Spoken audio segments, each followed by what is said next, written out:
வணக்கம். தமிழ்நாடு அரசு அறிமுகப்படுத்தியுள்ள திட்டங்கள் அனைத்தும் உலக நாடுகளே பாராட்டுகின்றன. எல்லோருக்கும் எல்லாம்.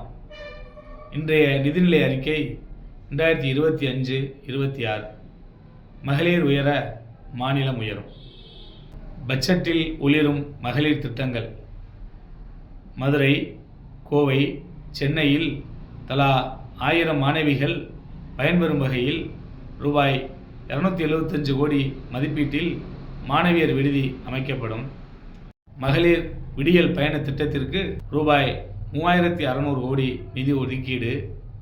மேலும் 10 இடங்களில் 800 பணிபுரியும் பெண்கள் பயனடையும் வகையில் ரூபாய் 77 கோடி மதிப்பீட்டில் தோழி விடுதி அமைக்கப்படும்.